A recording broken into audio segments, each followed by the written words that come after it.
Welcome to the Agent of Wealth podcast with Marc Bautis from Bautis Financial.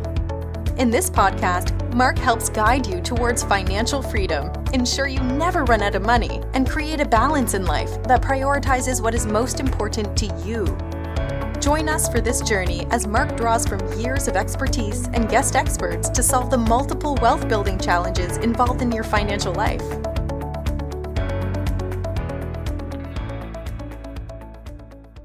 Welcome back to the Agent of Wealth. This is your host, Marc Bautis. On today's show, I brought on a special guest, Brian T. Bradley.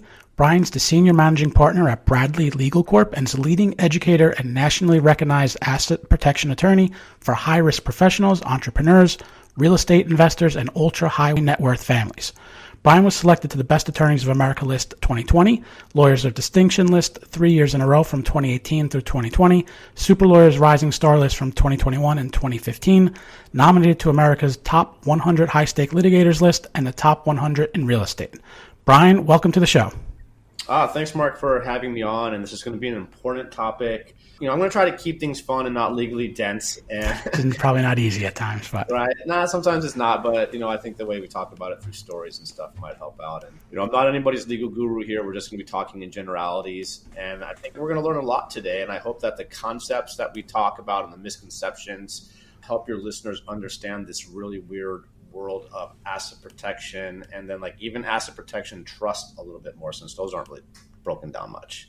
Yeah, I'm excited to talk about today's topic, asset protection. I think a lot of people spend a lot of time, spend a lot of effort building up wealth, and then not as much as they should in terms of protecting those assets. So maybe we can start off just general, high level. What is asset protection? Yeah, it's actually the great place to start.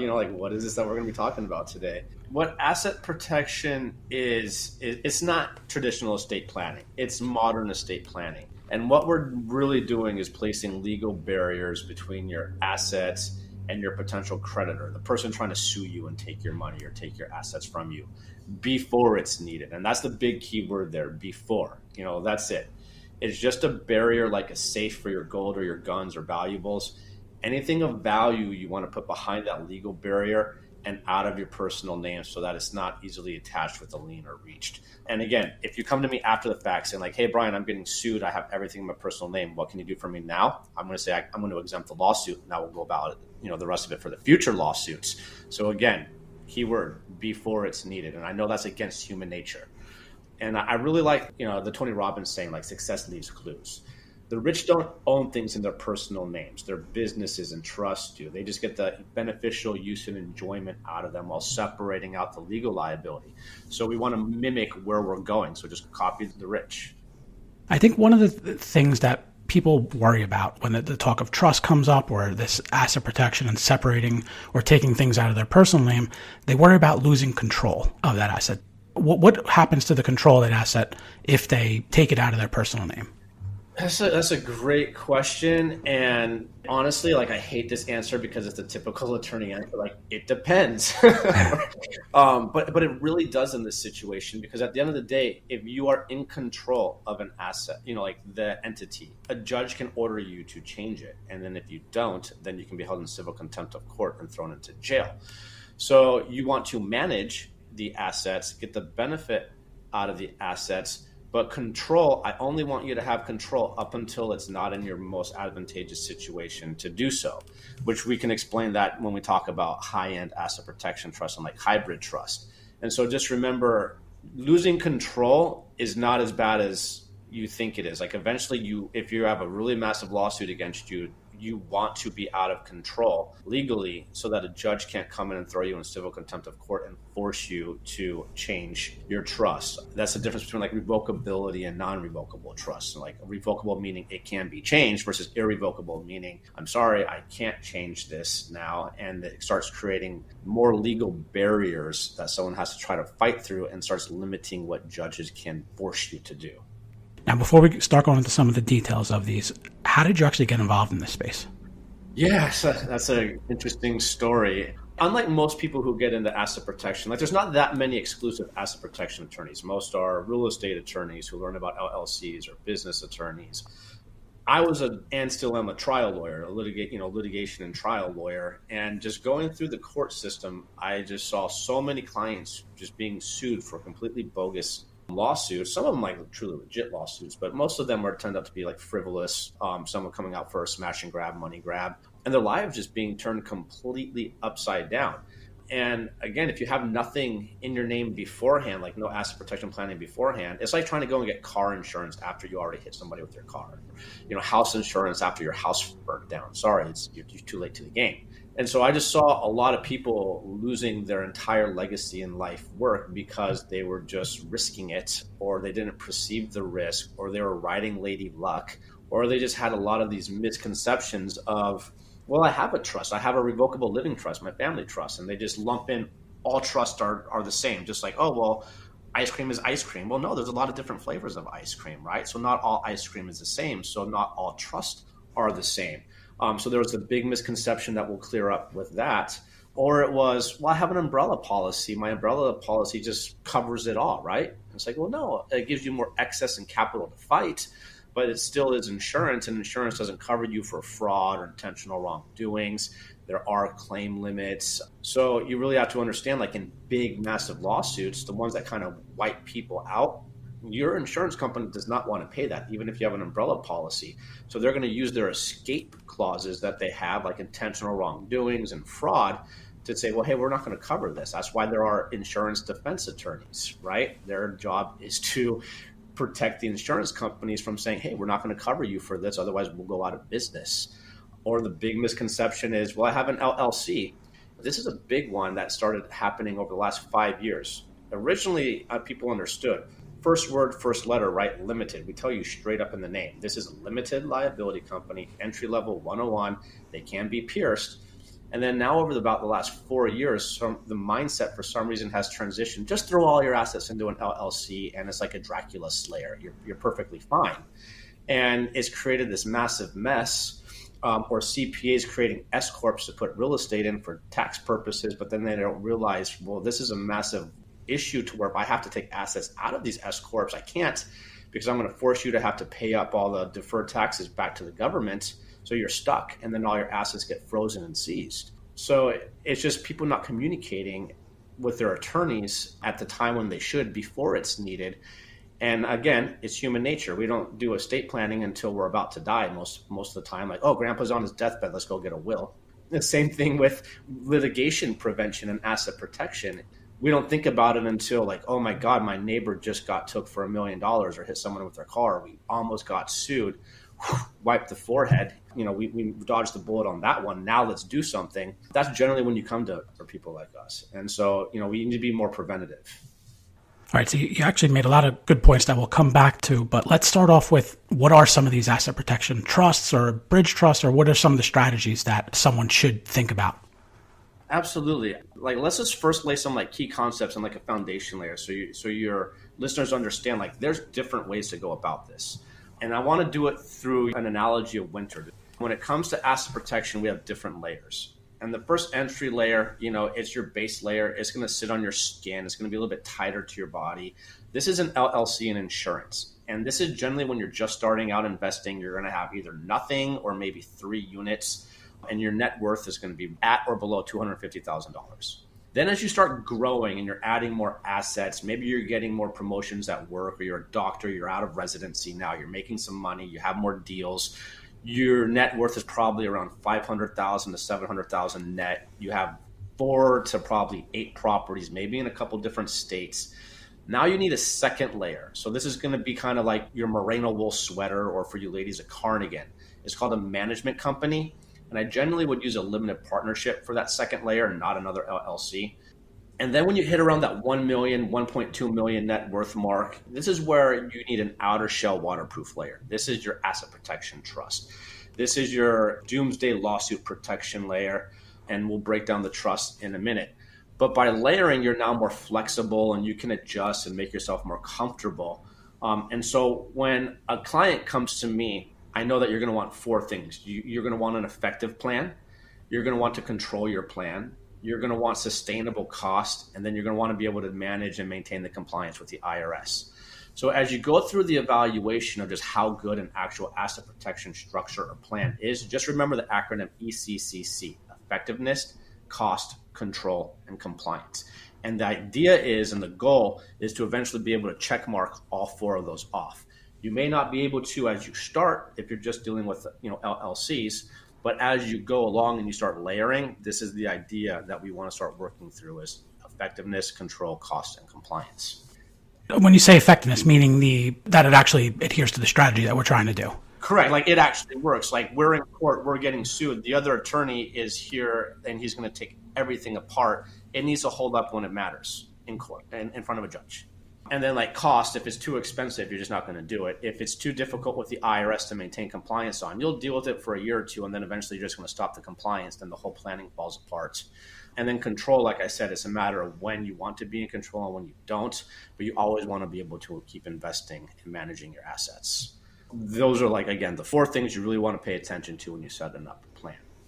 Just going back to the structure, you mentioned LLC, and then you get to a certain point and you put that LP on top of it, and then the trust, does it sit on top of it or does it actually replace the underlying structure? It sits on top. So the trust would actually own the limited partnership, and then you would be the managing member of the limited partnership. And that's why you use a limited partnership at that second layer, is because you can do a lot more statutorily with a limited partnership that you just can't do with LLCs without getting really creative and out of the box with operating agreements, which then have to be approved by a judge for judicial review. And then most states, judges will look at that and say, this is just crazy. Like, no, absolutely not in this state. But when you use a statutorily accepted management company like a limited partnership, this is exactly what they're designed for, separating out management from ownership. That's why syndicators use limited partnerships, is because of the separation that you use. Is it more effective for specific types of assets, or could this be applicable to, like, let's say, just a regular business that someone may have? It depends. I would use the limited partnership more for a management company for assets. It would own and manage your LLCs that hold real estate. And then I can put non-risky assets like stocks, bonds, intellectual property, syndication shares. Anything non-risky can then go directly into the management company. That makes sense, yeah. Yeah, and then then you just want to be the managing member of that, then have your trust own the limited partnership, and then you're the beneficiary and creator of your trust. Now, going back to control and the control that the person actually has or loses under this, let's take a piece of real estate as an example. So let's say this real estate flows up to this structure that you're talking about. Can they pull the net cash flow that property is generating? Yeah, so you're not going to be tied up on what you can and can't do with your real estate. Like you're just signing on as the managing member of the limited partnership. If you were to refinance, most of the time, if you refi and you need to use the cash value, you take the property out of the planning, do your refi or whatever you're going to do with it, then put the title back in. It's just the way that the banks are going to work with it. So you have to work within the planning structures and what the banks will do. But again, it's just a matter of we're protecting you from lawsuits. Any states that this is more effective or less effective than other states? No, especially when you start getting into the trust, like the hybrid trust, because at the end of the day, if it's something that's purely domestic, like let's just say LLCs, any type of business structure, limited partnerships, C Corps, S Corps, whatever, they're all domestic. So we have the full faith and credit clause, the Constitution. Every state has to acknowledge the judgments and court order proceedings of every other state, right? So that means you could be, a California resident and then have a judgment in Nevada. Well, California has to recognize it, or vice versa. And so when you start looking at jurisdictions for, higher risk, high net worth individuals, that's where these hybrid trusts really come into play, because what you want to be able to eventually say is, I don't care what state I'm in or state I'm getting sued in, and I don't care what a judge says, because now my assets are no longer in the jurisdictional control of the judge or the U.S. And that's what those hybrid trusts are able to do, is just say, good case, good facts, I lost, I'm going to lose royally, but I'm not collectible because my assets are somewhere where you just can't reach. Now, a lot of people that I work with, their assets are in retirement accounts, whether it's a 401k, an IRA. Do they make good fits for this type of structure as well? Great question. So when you're talking about net, we're talking about exposed net value. So if you have all of your money in like a retirement fund 401k, well, that's ERISA protected exempt. So I would take that out of the equation. IRAs, traditional Roths, those are going to have exemptions per the states. Each state's going to be a little bit different, but we still would exclude it because someone trying to sue you to go through a state exemption is going to be an uphill battle. So most people won't even try to go through and make that argument. So your IRAs, I don't include. Your other retirement accounts, I don't include. What we're looking at is exposed net equity, or net worth here, which would be like the equity in your home, unless you're in Florida, because Florida has that great 100% homestead exemption. And I'm just looking at what's your equity, what's your cash that you have, what personal stocks you have, cryptocurrencies. People need to realize crypto is discoverable. So, if you're investing in crypto as well, that could be used to collect on, and it's traceable, and you have to disclose it in a declaration list. So don't think just because you own digital currency, it doesn't exist. I know you briefly mentioned starting at the LLC, then if you get to this net worth, and if you get to this net worth, but at what point does it make sense to kind of go through the full-blown exercise of trying to protect everyone? Or is there a minimum? Is there, obviously the more assets, probably it makes more sense to do it, but what's the point where someone should really think, okay, this probably makes sense to do?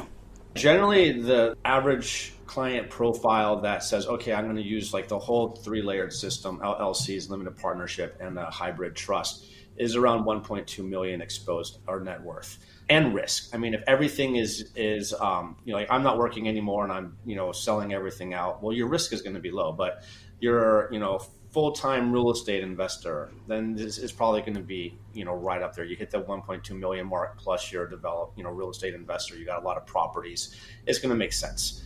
Maybe you're a doctor who's also investing in real estate.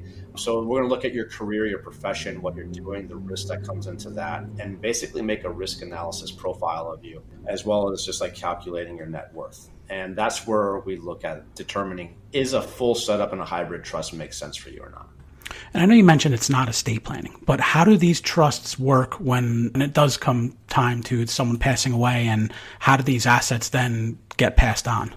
What you do is you have your asset protection plan hold and own all the assets. And then with your asset protection trust or a hybrid trust, you just reference your family estate plan or your revocable living trust in that asset protection trust. And so you would just have a clause in it that would say, per the death of the last surviving spouse, all the assets are going to be passed on per the instructions of the revocable living trust. That's when that kicks in. And so what the idea is, you want to protect your assets while you're living from lawsuits and creditors and people coming after you. And then you want to avoid probate and death taxes once you pass. And that's when the revocable living trust kicks in. So you just marry the two together by referencing the estate plan and the asset protection trust. And what does it look like in terms of going from start to finish? So I imagine at the beginning you'd say, okay, let's look at all those unprotected or exposed assets. And then where do you come in and how do you advise going from there to this is what we're looking at, or this is what we think makes sense to do? Yeah, so I just look at where title is, what the equity value is, and then most of the time, most of the title is in everyone's personal name. Some people will have them in LLC. So I'm just looking at how you have your title of your assets, what the asset class type is. Like, is it real estate? Is it stocks? Is it a personal brokerage account versus 401k? Is it crypto? What type of real estate are you investing in? Is it residential? Is it commercial? Are you investing in like fourplexes or single family? Because then that's going to tell me what kind of LLCs or foundational pieces I need. Once I figure that out, it's really simple. For easy tax purposes, we merge all those LLCs, we disregard them into the limited partnership. That way you're only going to have one tax filing through the limited partnership with a one-page attachment called a 1065. So if you have 50 LLCs, it really doesn't matter because you're still just filing one tax return through the limited partnership, and it's all passive tax flow up through there. And if we talk a little bit more detail about the actual trust, the asset protection trust, are these all created in the U.S.? Are there some created, foreign trusts? And then if there are, why would one do foreign versus domestic? Absolutely. And so this one I'll break down, a little bit. I think let's just talk about like what trusts are, and then maybe I'll tell like a historical context to break the three down. Does that sound good? Makes sense. So the trust, like I said before, like going back to the winter analogy, right? Is the bad weather outer shell layer. It's the heart and soul of any legal system, like any asset protection system. And trusts have been the longest lasting entity of all entities for holding assets. They even go back to like the Roman times when you'd go and fight wars, and then they would put their property and assets into these holding trusts, and then they go fight wars, and that's how we're able to disperse about property. So when done right, they're very strong. And then they can be sculpted to fit how you need them. And then they can morph as you need them without dealing with funding issues that you generally see with LLCs and business entities that get them pierced. And so I love trusts, and they're just very powerful. And then, like I said, picking the proper jurisdiction is really important. And if we go back to the Baskin-Robbins analogy, trust comes in lots of different flavors and types, right?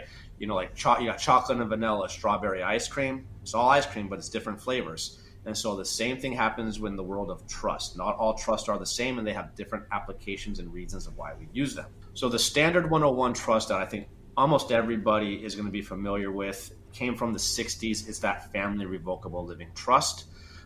Trusts don't die. So then when you do, and then you actually fund your trust by transferring ownership and title into it, then you don't have to go through the courts on probate. And it just changed the landscaping for estate plan. Then you have what are called land trusts for real estate. So if you're investing in real estate, I'm sure at some point you've heard about these weird things called land trusts.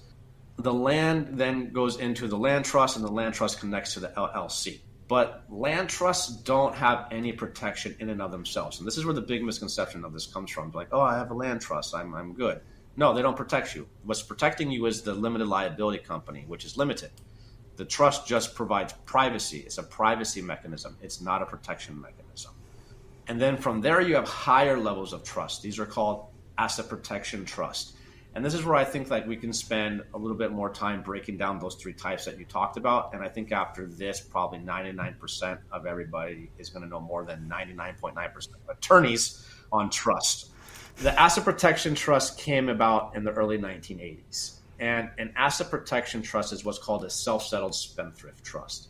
And all self-settled means is that they're created for yourself. So they're for you, by you, as your own beneficiary. And they have very important spendthrift provisions in them. This lets you protect your assets while you're actually living from creditors, and not having to relinquish control of your assets like you were mentioning before. So you can also stay in control of them. The difference is they allow you to protect the assets, not just for your grandkids, but for yourself, which you weren't allowed to do in the past. And then you're, like I mentioned before, you probably are somewhat familiar with a self-settled trust called the revocable living trust. You have them, some of you have them, your parents have them, grandparents have them, somebody has them if you don't have them yourself. The difference is that with an asset protection version of this trust, it includes those spendthrift provisions. And what the spendthrift provisions are is they are provisions that allow you to protect your assets from the creditors, the people suing you, trying to take your money, take your assets. They're the actual teeth behind it. And for those to work, the trust has to be not revocable, meaning it can be changed or ordered to by a judge, but irrevocable. So it's a very different type of trust, just like chocolate, vanilla, and strawberry are different types of ice cream. And now this is where the fun really starts to happen. There are really two major schools of thoughts, international and domestic. You can set them up in the United States or go offshore. And I think if we break them down historically, it might make more sense for your listeners to understand all the base components. Makes sense, yep. Yeah. So, like, again, you got, the two major components, offshore, onshore, and then there's this hybrid, which then created a third option, which will be the last one we're going to talk about. So onshore meaning here in the U.S. domestically, we got, 50 states, or offshore, another country. For the, historical context, the offshore actually came first in 1984 when the famous Cook Islands created the first asset protection trust and statute.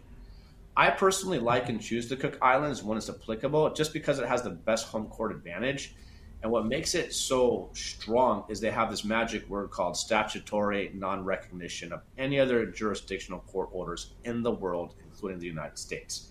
What this means is that if you have a judgment against you in the United States, and then they took it down to the Cook Islands because there's a Cook Islands trust in play, your U.S. judgment is worthless. They can literally just, it has no value whatsoever. They can just throw it in the trash. Statutorily, they're prohibited from recognizing it. So if someone wants to sue you there, they'd have to take, because you have, Cook Islands trust in play, they'd have to start their case all over from scratch in the Cook Islands. The person suing you, they're going to have to prove their case beyond a reasonable doubt. The murder standard, the 99% sure standard, not the 51% preponderance of the evidence. I don't know. They look like nice people. Let's give it to them. We're kind of confused. Sure. You can't get a contingency fee attorney to represent you because they're not allowed down there. It's unethical. Like it used to be unethical in the United States, but we changed that in the 60s. The claim, meaning the lawsuit, it cannot be amended once it's filed. So that's it. Once the complaint's filed, that's it. You can't change it like you can here. Like a major trick we do in cases here is we send out discovery, we start picking around, and then we can completely change what we're suing you about now based off of what's coming in off of the discovery. Well, you can't do that down there. So once you file your lawsuit, that's it. You can't amend it and change it. The person suing you, they're going to have to front the entire court costs and find a judge from New Zealand. You can't take your U.S. attorneys with you there. They don't take contingency fee attorneys there. So it's no joke to file a claim down there. And the kicker is if you lose, you pay. And so this is like something we just do not have here. So if you file a completely bogus lawsuit and you spend $200,000 defending yourself on this bogus lawsuit, and the judge throws it out and says, this is ridiculous. Well, you're still out $200,000 defending yourself. You know, that person who sued you, they're not getting the bill in the mail because our legal system's not designed like that, because it would discourage lawsuits. And then there's only a 1-year statute of limitations. So when you compare this to the 4 things a client wants, so remember that 4-part test, ECCC, right? Effectiveness, cost control, compliance. Effectiveness, 5 out of 5 stars, right? Statutory non-recognition. So it's like, why not just go foreign? Well, I mean, there's drawbacks to everything, right? Control, cost, and compliance, it falls completely short on this. The costs are going to be very, very high, generally around $50,000 to $70,000 just to start and create. You're going to have to file a lot of IRS compliance. They're called 3520s and 3520As. These are full balance sheet disclosures. Sometimes even the entire trust agreement has to be disclosed to the IRS, and this is not cheap. You're going to have FACTA account compliance disclosure because you're going to have to create a foreign bank account. And of course, you're not going to be in control of that trust because that's why these trusts work so well. That's why they're the global gold standard. You're out of control of the trust. And so for a lot of clients, they're just not comfortable with this. And so while you literally have the most effective trust in the world by far, it's not something we generally start with because of all those drawbacks. So I'd say maybe 2% of our really risky, high net worth, highly exposed clients will go purely foreign with. The rest of them, we're not. Then that brings a second option, the domestic option. The domestic came into play 10 years later. Of all places, Alaska started it. Then, not to be outdone, like Delaware, Wyoming, Nevada, they all decided like, hey, this is our business. We're jumping in. We're going to do this as well. Like, we're going to get paid. So now we have about 19 states with some sort of domestic asset protection statutes. And so the states are realizing, hey, there's a threat to going on here in the U.S. and things need to get done to protect your assets. So we need to understand it's very valid. And asset protection as a concept is very valid. It's just how you go about doing it is really important to understand. And so the issue with the purely domestic U.S.-based asset protection trust is that the United States of America, like I mentioned before, we have the U.S. Constitution, Article 4, Section 1, full faith and credit clause. What this means is that, for example, Nevada can pass an asset protection statute, which they have, but it can't ignore that California or Washington or Florida court order or judgment. So where the Cook Islands can just literally throw that California judgment in the trash, Nevada can't do it. They have to respect it, and they even have to litigate it. And then you also have the courts now that are just simply ignoring the choice of law clause. And so all the case law that came out from like 2009, 10, 11, 12, Bately versus Mortensen, Henry Hubbard, Dell versus Dell, Kilker versus Kilker, great cases, great law, great facts. The judges just said, hey, we're ignoring the choice of law clause. Trust fell apart. Trust is breached. Breach means loss of assets. And so that's just completely unacceptable. And so because of the case law, yeah, it's cheaper on cost, but the most important thing, it's not effective. And so what do, right? We got the most effective one, which is crazy expensive, and then all this IRS stuff. The domestic, yeah, I don't have to file all the IRS compliance, and it's cheaper, but it's not effective when I need it to be. That's where the hybrid comes into play.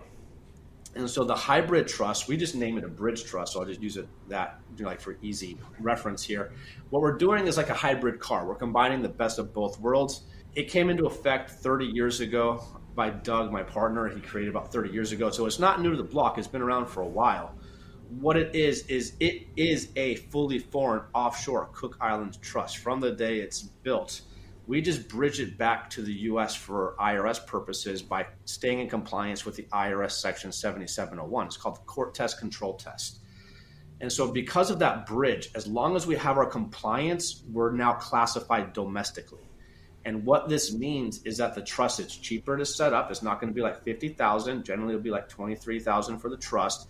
It's more flexible. You have none of the IRS compliance and disclosures, and really no IRS tax filings and disclosures at all, because it's domestic, because it's a grantor's trust as well, domestically classified grantor's trust.